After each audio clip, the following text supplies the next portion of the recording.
Hello and welcome to our first video in the series on how to use the Digital Archive of Nepalese Arts and Monuments, also known as DANAM, Nepal Heritage Documentation Projects Database.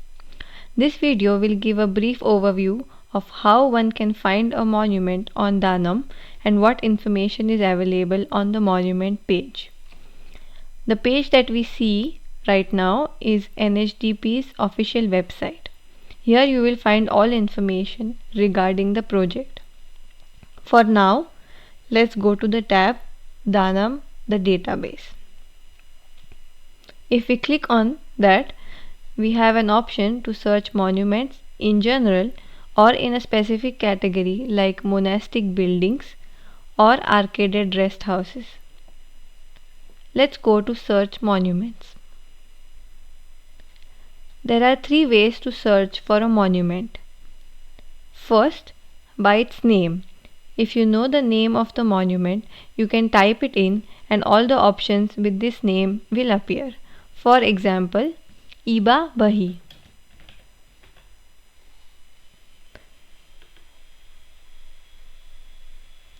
Second, you can zoom into the map and search for a monument in a particular location. The blue dots that you see are monuments and the red dots are inscriptions. There will be a separate video for inscriptions. The third way to look for a monument, which is the more technical way, is to search by the monument number that NHDP has assigned to every documented monument. Since it is difficult to know the monument numbers before searching for them, we suggest that you use the first or the second method. So if you want to see the information that NHDP has collected for the monument that we searched, you can click on it and it will lead you to the report page of the monument. Here at the top, you can instantly see where the monument is located, and these dots also show which other monuments are located nearby. The page starts off with a primary image of the monument and the geographic coordinates. Next, we have typology, basic information, and a short and a long description in English as well as Nepali. If you want to check the references mentioned, you can click on the author's name and it will lead you to NHDP's Zotero library. Going back to the monument, one can further see photos after 2015. For the sake of a timeline, we consider photos taken after the series of earthquakes in 2015 as recent and the ones before as historical. Here we also have images before 2015. You can click on any image to enlarge it.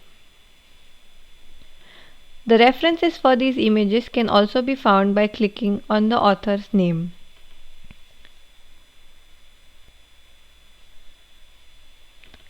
Next, we have monument objects, which are individual entities that are a part of the monument but need to be separately described.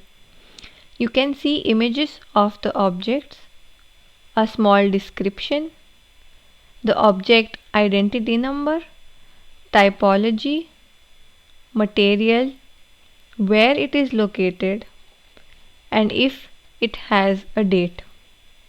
A monument can have either none or multiple objects.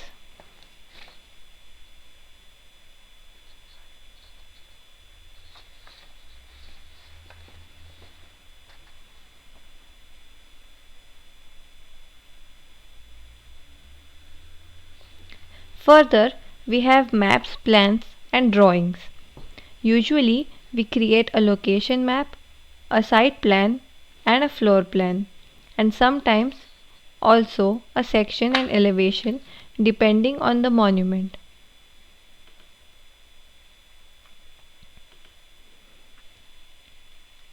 You can also find architectural details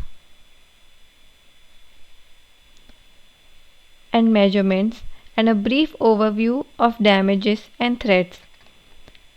You can also find information on social and religious activities that are relevant to the monument, sometimes also with images. The next important section is historical events. If the monument has any inscriptions, these can be found in this section with an image and a date if available. It also specifies the event that this inscription mentions.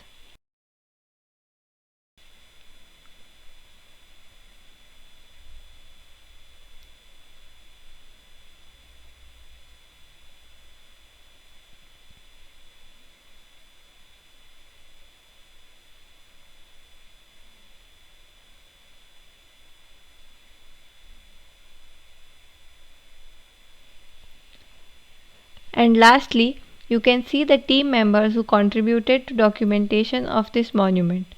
The references and the identity number of the monument is here too. I hope that this small introduction to our database Danam and this tutorial on how you can find monuments on it was useful. The database is completely open access and free of charge. Thank you.